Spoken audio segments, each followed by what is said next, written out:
Welcome friends, welcome to my new blog. আর আজকে আমি একটা নতুন জায়গায় নিয়ে এসেছি তোমাদের। নতুন জায়গা নয়, কলকাতার এটা খুবই বড় এবং পুরনো জায়গা। তবে জায়গাটা এতটাই সুন্দর এবং এতটাই ভালো এবং একটা হিস্ট্রি প্লেস বলা যায়, সেটা হচ্ছে আমাদের কলকাতার বিখ্যাত ন্যাশনাল লাইব্রেরি। ন্যাশনাল লাইব্রেরিতে এর আগে অনেকে অনেকভাবে এসছে, কিন্তু আমি একদম অন্যরকমভাবে মানে প্রথম এলাম এবং খুব সুন্দর লাগছে আমার দেখতে।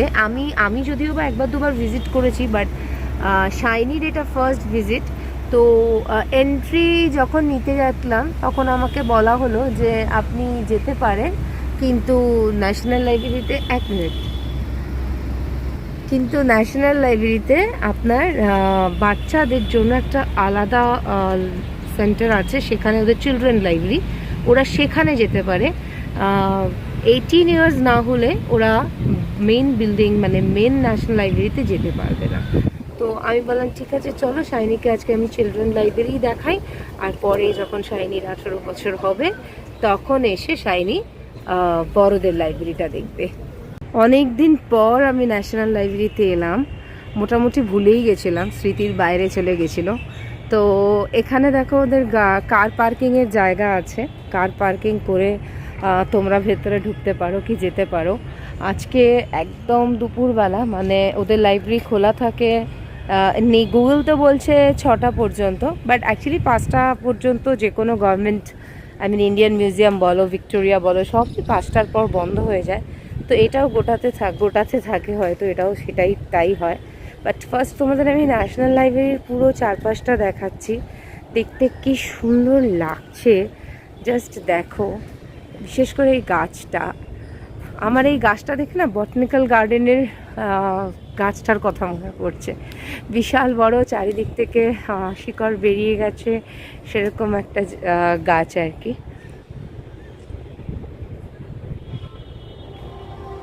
মোটামুটি ন্যাশনাল লাইব্রেরি পুরো ফাঁকা, আমি আর শাইনি এসছি। এটা হচ্ছে ওদের এন্ট্রেন্সটা, বলেই দিয়েছে চিলড্রেন্স লাইব্রেরিতে নিয়ে যাবেন বাচ্চাকে, বড়দের লাইব্রেরিটায় ওদের এখনো অ্যালাউ নেই। খুব সম্ভবত 1836-এ ন্যাশনাল লাইব্রেরি প্রতিষ্ঠা হয়েছিল, নট শিওর টোটালি, বাট যতটুকু আমার মেমোরিতে আছে আর কি শেয়ার করছি। এটা হচ্ছে ফুল লাইব্রেরিটা। আমাদের কলকাতার কিন্তু ন্যাশনাল লাইব্রেরিতে প্রচুর লোক আসে, বিভিন্ন সাবজেক্ট নিয়ে যারা পড়াশোনা করে তারা আসে, কিংবা অনেক ডকুমেন্টস আমাদের এই লাইব্রেরিতে রয়েছে যেগুলো সব জায়গায় অ্যালাউ নেই, ওই জন্য অনেক রেস্ট্রিক্টেড এরিয়াও এই লাইব্রেরির মধ্যে রয়েছে। অ্যান্ড মোস্ট প্রবাবলি অনেকেই বলে ন্যাশনাল লাইব্রেরিটা একটা কলকাতার হন্টেড প্লেসও। কিন্তু যদিও যাই হোক, ভূতকে তো আমি বিশ্বাস করি না, ভূত আই থিঙ্ক আমাকে দেখেই ভয় পায়। তো এনিওয়েজ, গার্ডেনটা দেখো, খুব সুন্দর একটা গার্ডেন সাজানো রয়েছে।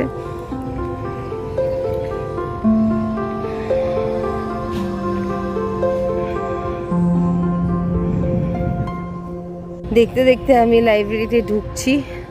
তো আমি জানি না ভেতরে ক্যামেরা করতে দেবে কিনা, তো যাই হোক আগে যাই।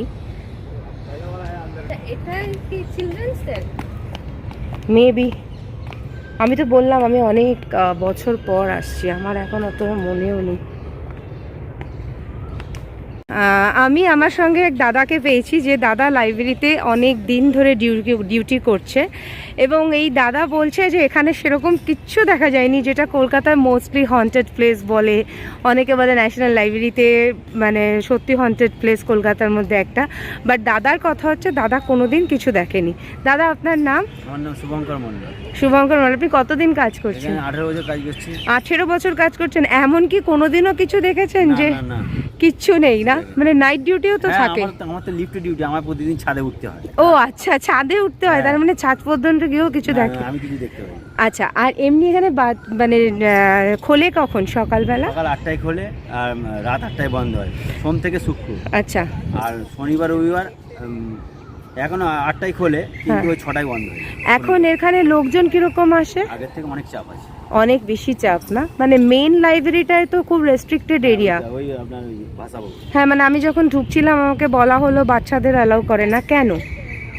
সেটা ম্যাডাম বলতে পারি না, তবে বাচ্চাদের মানে চিলড্রেন লাইব্রেরি আলাদা, কিন্তু আমি তো যেতে পারি। হ্যাঁ হ্যাঁ, সেটা কোথায়, কোন দিক দিয়ে সেটা ঢুকবো? আপনি সিঁড়িতে উঠবেন, হ্যাঁ, উঠে ওখানে বলবেন, ওখানে ম্যাডামরা বসে আছে। আচ্ছা আচ্ছা, ওরা সবটা বলে দেবে। কিভাবে যাবেন ওরা বলে দেবে, অসুবিধা নেই। আচ্ছা ঠিক আছে, থ্যাংক ইউ দাদা, থ্যাংক ইউ সো মাচ।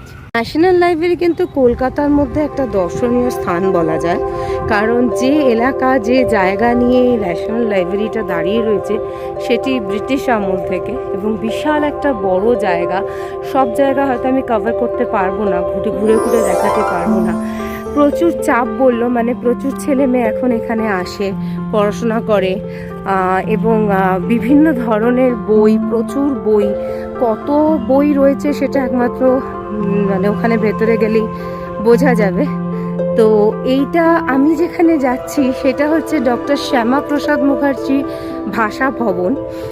তো এই ভাষা ভবনে বোধহয় চিলড্রেন্স লাইব্রেরি ওরা করে রেখেছে, এবং দেখো প্রচুর সবুজ দেখতে পাবে, প্রচুর গাছ।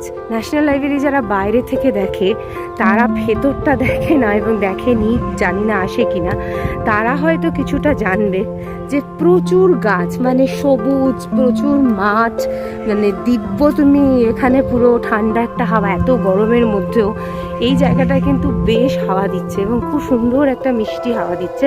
সেই গরম হাওয়াটা লাগছেই না। অনেকে গাছের ছাওয়ার তলাতেও এখানে এসে বসে রয়েছে, হয়তো পড়াশোনার ক্ষেত্রেই এসছে, কিংবা কিছু লাইব্রেরির বইয়ের জন্যই এসছে, কাজ হয়ে গেছে তারপরে হয়তো বসে রয়েছে।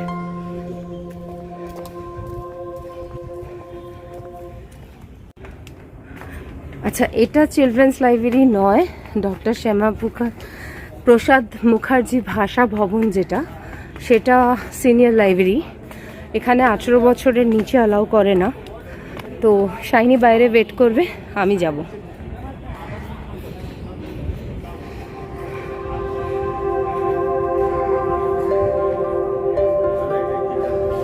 না আমি আমাদের বড়দের লাইব্রেরিটা দেখা হয়ে গেছে, ওদের কতগুলো রেস্ট্রিকশনস আছে, যে ন্যাশনাল লাইব্রেরির কার্ড না থাকলে আপনারা কেউ ন্যাশনাল লাইব্রেরির বই ইউজ করতে পারবেন না। অতএব আমি গেছিলাম, আমাকে কোনো বই ওখানে দেখতে দেওয়া হয়নি, তার কারণ হচ্ছে ন্যাশনাল লাইব্রেরির কার্ড আমার কাছে নেই। তো আমাকে যেটা করতে হয়, কম্পিউটারে রেজিস্ট্রেশন করতে হয়, তারপরে গিয়ে ওরা ন্যাশনাল লাইব্রেরির কার্ডটা অ্যাপ্লাই করলে সোম থেকে শুক্রবারের মধ্যে এসে 1 কপি ফটো দিলেই উইদাউট কস্ট, মানে কোনো টাকা লাগে না, তার জন্য আপনাকে একটা ন্যাশনাল লাইব্রেরির কার্ড দেবে, এবং সেই কার্ডটা দেওয়ার পর আপনি ন্যাশনাল লাইব্রেরিতে এসে বুকসগুলো ইউজ করতে পারবেন। প্রায় 3.5 থেকে 4 লাখ মতন বই আছে, এনি সাবজেক্ট, এনি ম্যাটার্স, অনেক কিছু পুরনো দিনের বইপত্র যেগুলো হয়তো আমাদের কারুর হাতের কাছে নেই, কিংবা আমাদের কাছে নেই, সেই রকম ধরনের বইও পাবেন। তো এখন আমি আমাদের ফুল বিল্ডিংটা ঘোরা হয়ে গেছে, এবার আমি যাচ্ছি হচ্ছে চিলড্রেন্স লাইব্রেরিতে। এটা হচ্ছে চিলড্রেন্স লাইব্রেরিটা।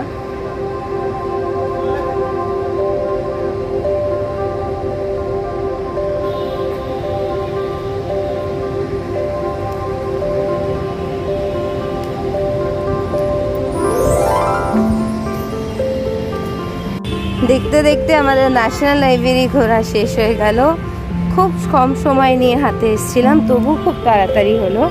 সেটা হচ্ছে আমরা জাস্ট চিলড্রেন লাইব্রেরি থেকে বেরোলাম, আর ভীষণ ভালো। তবে বড়দের লাইব্রেরিতে যেভাবে ভিড় এবং প্রত্যেকে যে পড়াশোনা করছে, চিলড্রেন্স লাইব্রেরিটার তুলনায় ফাঁকা, মানে তেমন লোকজন নেই, বাট সিরিয়াসলি অনেক রকমের বই আছে। প্রত্যেকটা বই আমি ঘুরে ঘুরে দেখলাম, এবং ভেতরে ক্যামেরা রেস্ট্রিক্টেড ছিল বলে আমি তোমাদেরকে ভিডিওটা শেয়ার করতে পারিনি। ভীষণ সুন্দর, এবং যে সাবজেক্টটা নিয়ে রিসার্চ করতে চাও, কিংবা বাচ্চাদের ক্ষেত্রেও বলি, যার যে বিষয়ে ইন্টারেস্ট আছে তারা অতি অবশ্যই লাইব্রেরিতে এসে বইগুলো দেখো এবং পড়ো। সব বই তো সত্যি কথা আমাদের কেনার মতন সামর্থ্য থাকে না। লাইব্রেরি কিছু, হ্যাঁ, বাচ্চাদের কার্ডেরও কোনো ব্যাপার নেই, বাচ্চারা এলেই আন্ডার 13 আন্ডার 18 তো তারা চিলড্রেন্স লাইব্রেরি ইউজ করতে পারে এবং অনেক ধরনের বই রয়েছে, লাইক যার যে বিষয়ে ইন্টারেস্ট সেই সমস্ত বিষয় নিয়ে বইগুলো রয়েছে এবং সত্যি সেই বইগুলো আমাদের সবার পক্ষে কেনা সম্ভব হয় না। আর চিলড্রেন্স লাইব্রেরিটা হচ্ছে লাইব্রেরির একদম পিছনের দিকে, 4 নাম্বার 4 নাম্বার, মানে ওদেরকে এখানে এসে বলতে হবে 4 নাম্বার লাইব্রেরিতে যাব। এটা নিউ নেক্সট ইয়ার বিল্ডিং, এটা এখনও জাস্ট শুরু হয়েছে, ওই কিছু কিছু এক্সিবিশন টাইপ কিছু আছে আর কি।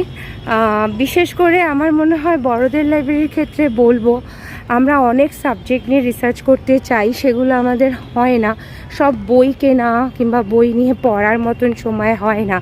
টুকটাক সময় পেলে লাইব্রেরির কাজ করে এসে এখানে পড়লে সেই মানে জিনিসটা তোমরা পেয়ে যাবে। তো আজকের ব্লগ এখানেই শেষ করব, তোমাদের পুরো লাইব্রেরিটা দেখানোর চেষ্টা করলাম, যতটা পেরেছি শেয়ার করেছি। সবাই খুব ভালো থেকো, আর আবার নতুন ব্লগ কিছু না কিছু নিয়ে আসবো। ততদিনের জন্য টাটা।